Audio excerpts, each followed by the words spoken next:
Dun dun dun dun Shows World. Welcome to Shows World Gamers, Josh here, and it is once again that time of the week. That's right, as this week draws to a close, I wanted to take a moment to look at a few of the biggest video game news stories that we got this week. We're also going to look at some of the biggest video game announcements that took place this last week, and of course, we will check out the biggest video game releases you're not going to want to miss. But do me a quick favor, if this is your first time on the channel, go ahead and hit that subscribe button and join in on the fun.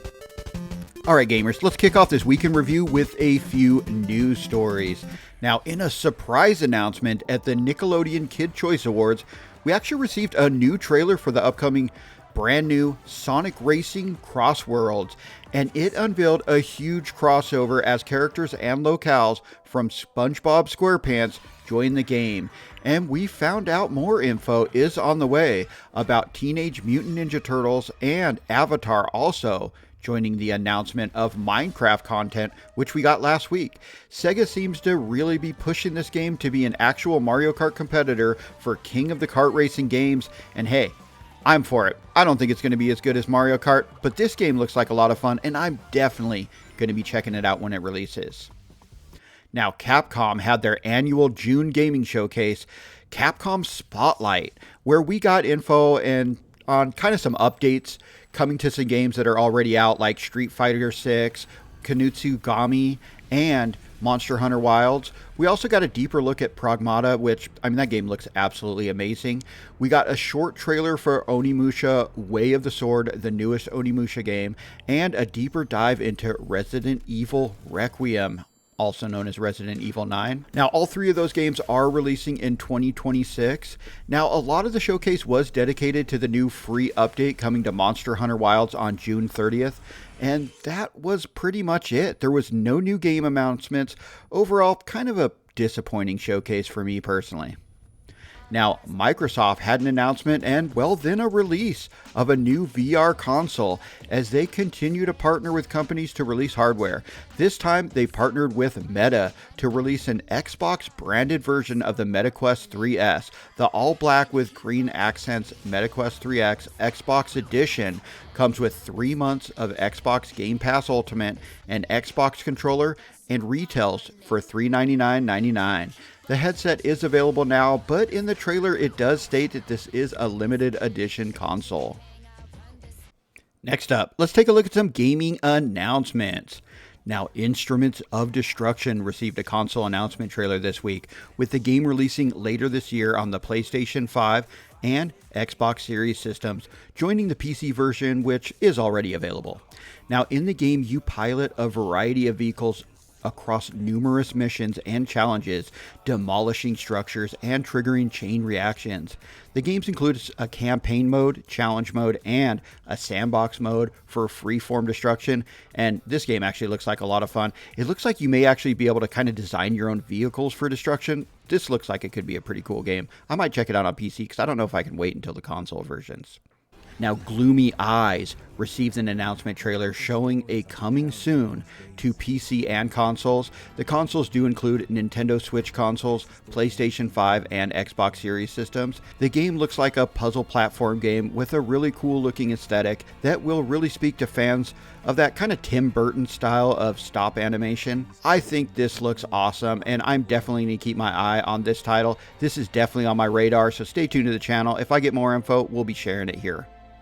Also, Silicon Heart farming game received an, well, interesting announcement trailer as it appears you are the last human left on a planet inhabited by broken robots. You will need to farm, craft, futuristic tech, and more. The game is coming to PC and PlayStation 5, but I do believe there may also be a mobile version of the game. The game looks promising. This is another one I'm going to keep my eye on. Alright gamers, let's finish up with this week's new video game releases. And we're going to start with a huge release from Hideo Kojima. That's right, Death Stranding 2 On the Beach released this week on the PlayStation 5, where Hideo Kojima's new adventure explained as a mission of human connection beyond the UCA. You will embark on Sam's mission to save humanity from extinction in a world full of dangers. This game does seem to be a little more on the action-oriented. side than the first game, and early impressions have been positive, and I'm sure we can expect some of the weird Kojima-style stuff here beyond what we have seen so far. This game does look much better than the first one, which I didn't care for, so I may give this one a shot. Now, System Shock 2 25th Anniversary Remaster released this week on the Nintendo Switch systems, the PlayStation 4, PlayStation 5, PC, Xbox One, and Xbox Series systems. This is a remaster of the classic 1999 sci-fi horror role-playing game. The remaster features enhanced visuals, cross-play, co-op, multiplayer, mod support, and much more. Now, Front Mission 3 Remake also released this week on the Nintendo Switch consoles. The game is a remake of the classic tactical role-playing game that originally released back in 1999 on the original PlayStation. The game takes place in a futuristic world where nations and corporations compete for dominance using giant mechs. Now, Tamagotchi Plaza released this week on the Nintendo Switch consoles. The Cozy style game is a shop simulator style game where you manage various shops in Tomohiko Town on Tamagotchi Planet. It's the latest entry in the Tamagotchi Connection Corner Shop series, and it features over 100 Tamagotchi characters to interact with. Alright gamers, that concludes this week in review for the week ending on June 27th. The week started with the ongoing saga of Marathon, from the stolen art found in the game to the mixed reactions to gameplay videos.